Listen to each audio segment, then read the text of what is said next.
I only saw Toy Story 4 because I was dating somebody at the time.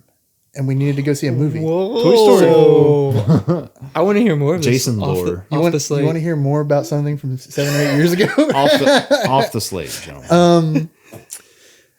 That's literally the only reason I went out to go see it. It's actually not that bad of a movie, I don't think. But Toy Story 4 is really good. It's really good. It's just an unnecessary installment. It's like, we don't need this. Exactly. It's like I hate when people say that. Why? But I hate when people say But that. I feel like it's accurate. It's like Toy Story 3, a wonderful ending. I think Toy Story 4 doesn't need to technically happen, but it's here, and they did really well with it. I'll try to keep this short. I know tangents are a thing. No, there are two. I want to talk about this. Wesley, I think there are two. To me, there are two really good examples of what I would consider acceptable unnecessary, and we didn't need this unnecessary. Mad Max Furiosa, a movie we didn't necessarily need for the story that I appreciate because, one, it doesn't really interfere with the previous movie before it, which is Fury Road, and two, it's just really well made and really good. So, and I think it adds to the universe, right? It adds to the universe of Mad Max. Toy Story 4 doesn't really add to the Toy Story universe, and the really heartfelt, awesome ending of Toy Story 3 that I think is fantastic.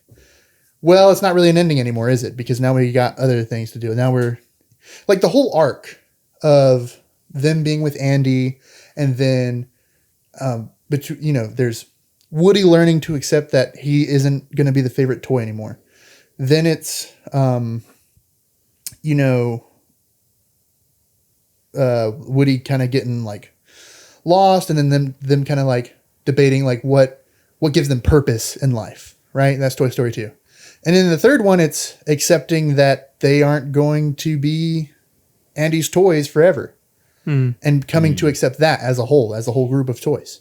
Yeah. And I think like all these different themes and lessons, they all get tied together. They're all like, each movie is really good individually, but as a whole, they kind of like go through these different steps of like accepting like the realities of life as a toy, but you can apply the beauty, and you can apply that to your own life. And then in Toy Story 4, it's like, it's a really good movie, but it's just like, we're with Bonnie now, and it's kind of like everything's great, which is good. This is what I wanted for the characters. I like that about the ending of the third movie. It's like, but we don't need to progress these characters' stories. They're wrapped up, right? So I don't know. That's just how I feel. What is your like? My thoughts is we always need really good movies. I think if a movie is really well made, it is needed. So like if you have a script, if you have a concept, and you have the right team, make it. You know, I don't think that Toy Story 4 is something that we don't need, because when we watch it, it fulfills our desire for entertainment, right? So that's what we're seeking. We're seeking entertainment, and it fills that need for us. So yes, I agree on your point about Toy Story 3 wrapped up things really nicely. It did. But if we go back and we're looking at all these movies, oh, we didn't need that, but I really, really enjoyed it. To me, that's a contradictory statement. Like, why are you going to the movies in the first place? I mean, technically, you don't need any movies to survive. I really enjoy McDonald's, Wesley, but the world would be better if there were no McDonald's. I don't like that. I don't like that comparison. I might be stretching things a bit, but like having Toy Story 4. If you were an hour away from a McDonald's and you really wanted a McDonald's and they built one near your city, you'd be like, oh, great. That fills a need. Oh, great. I could raise my cholesterol. Is it me? Is it on me? Yes. 100%. Well, technically, but then your argument falls apart because nobody needs a movie to exist. Right? Wesley, you're going so deep on this. I'm just saying. So, but I will forever defend a movie but think about justifying it like this, its existence by being good. Think about it like this, too. Having Toy Story 4 opened up the gates to having a fifth Toy Story. Now, Toy Story 5 might be good. It also might suck. It also might not be great at all. It could. I know you think it might be. I'm more like, I think it'll make a lot of money, and I think it's going to be it may be one of those eternally relevant things because of the theme I think it's trying to tackle, or it might be like they're tone deaf. I don't know. My point is I don't want that to really. I like stories ending. I'm a big fan of endings. Things need to end. Breaking Bad, Better Call Saul, Transformers they all have to end. Transformers hasn't quite ended. It ended by reason of not making enough money. Never mind. I think the justification for a movie's existence, like do we need it, is determined by the quality of the movie. Is what I'm saying. I think it should be determined by like you. There's no need to open something that's closed. Star Wars. The entire reason we have all these Star Wars is so we don't that need we it. don't like. So we don't need the prequels. Then is what you're saying. Well, unironically, no, technically the prequels were still a part of George. Like George Lucas had, I thought, 9 movies, right? In mind, he did plan 9 movies. Well, after A New Hope got successful, he planned 9 movies. Would you, as much as I love the prequels, as much as I love the Clone Wars, honestly, would we not have just a better product if it was just Star Wars? You mean just the first movie? The first 3? Hey, I will never defend the prequels. I think they're terrible movies. So I'm just saying, like, I mean, I don't think they need to exist. I think they prequels, do, but they need to be like better. You know what I'm saying? I think the prequels do a lot to justify their existence, but I also think they've opened up the gates for literally every terrible thing about Star Wars. You know, I don't know if I'd be happier. I think I'd be happier if we just had a really awesome, near perfect trilogy that we can look back on. I don't know. But I what I'm saying is, if all 3 prequels movies were like as good as the originals, I think we'd be saying, oh yeah, we needed them. We needed those movies. But now, when you look at Phantom Menace or Attack of the Clones, especially those 2, I mean, the third, Revenge of the Sith is, it's pretty good. But the first 2, you don't even like need to watch those movies to even like follow the story. But I think, I guess what I'm saying is that maybe it's a revisionist view of the whole thing, but I will never complain if you get a Mad Max or you get a Toy Story 63, and it's like you go in there and you're like, wow, that was amazing. And I really enjoyed it. I think that alone justifies its existence.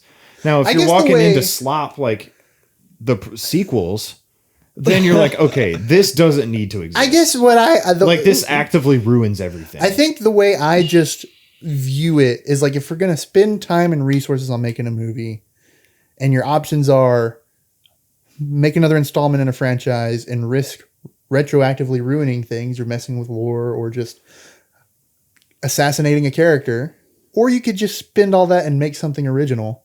I want option number 2. I agree. And I don't think I'm not disagreeing and with I you. think Case closed. just because Toy Story 4 was successful, it's like an outlier. It is the exception to the rule. There are very few, like, Toy Story 4, for all intents and purposes, was made to make money. And we are just fortunate that the people at Pixar put together a decent script. And it benefited the spork industry. In the spork industry. Because for every Toy Story 4, there's Cars 2 and 3. There's Incredibles 2. There's Finding Dory. There's Monsters University. These are all mediocre to bad movies. I guess what I'm saying that are all examples of sequels that we did not need, because the first or all those sequels that they come from films that had proper endings that are wrapped up that don't need an addition. And only one of those so far, being Toy Story 4, I even found like good. So would you say you would take away right now, you would say, actually, I wish Toy Story 4 didn't exist? Yeah. I think even though it's a really good, even though you say with your own mouth, it's a really good movie. I think it's a pretty good movie. And this is also like, again, like I only saw it because of external life things. Like, I don't care to have that. Like, if that disappeared from my mind, I wouldn't miss it. Even if I could miss it. You know what I mean? I don't know. To me, that's like, because now because that just gave them the green light to do stuff like Lightyear, to make a Toy Story 5. because that movie was so successful. I think its existence does more harm than good, is what I'm saying. Okay, so you're saying it's kind of like a slippery slope. Oh, this movie does good. We didn't need to make it, but it turned out good. So that means we can make other ones, but those are bad. Yes. I guess I see what you're saying, but I'm never going to complain that a movie is really good. I'm going to be like, yes, make more good movies like this. And I think, and like, we live in a world where there's franchise movies. It's a part of our existence now. It's not going away. So let's encourage the good that comes out of that. The reboots, the sequels, the whatever. If we can continue encouraging the ones that are really good and say, hey, this is why it's good. It's not good just because it has the Toy Story name on it. It's good because you brought back the writers who did the first three that did a really good job. You brought back the same directors, the same voice cast, a lot of the same animators. If we can encourage that and not just pumping out hoppers every year, then yes, I will agree that there are movies that we don't need. But I would say that let's not bash the movies that have come out that are really, really good, even if the immediate reason that they're existing is questionable to you. You know what's really frustrating, Wesley? You know what's really annoying? What? Is that you're right. I was just about to say, you're making a really good point. You make a really good point. Well, I get it, though. I very get what important. you're saying. But Jason, you also make a really good point, too. I think the beauty of being people and life is that actually, like, things are not right or wrong. 100%. Well, some things are right and wrong, 100%. And I really believe that a studio and its filmmakers have a good grasp on how good the movie is going to be when they make it. I believe that. I believe that when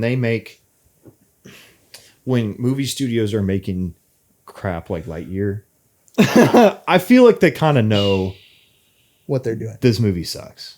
I think they kind of know that. I'm not saying it's impossible. I'm not saying that there's not movies that people are really passionate about, and when it comes out, it just doesn't click with people. But I'd say for the most part, like, yeah, you probably know that Minions Part 4 is not going to be a great movie. And you know why you're making it, So, especially, again, this goes back to the whole Pixar thing. They know that they can make good movies. And that they know that if you give them really talented filmmakers like Brad Bird or I think, what was his name? Pete Docter, John Lasseter. I think you know who you have. And again, there is the exception. There is the megalopolises of the world, right? Of where you have Francis Ford Coppola releasing his magnum opus, and it's like one of the worst movies you'll ever watch ever. Francis Ford Coppola pretending like The Godfather Part 2 isn't a magnum opus. I don't think studios, they know that Minions Part 13 and a half is not going to be, they know it's not going to be good. They're just doing it because Steve Carell wants to make a couple $1 million. And so do they. That's so interesting. They want a free $500 million in the bank account. So anyway, I guess we've talked way too long about. We just got you your clip, Asher. We just got you your clip. Magnus Opus. Is that what I said? What is it called? A magnum opus. Magnum Opus. It's like your quintessential work, the one thing that defines your entire career. Magnum Bogus. Magnum Bogus. That is Megalopolis for sure. The Magnum Bogus. All right. This is the same guy that did The Godfather, making Megalopolis. Anyway, so that's my opinion, but I do agree. Like, there are some movies that's just like, if you release this and it's bad, this is going to cause a lot of problems. I do agree with that. So there is an element of risk in making a Toy Story 5. I think what I am just so sad, I just hate seeing movies that are released that are bad that make $1 million.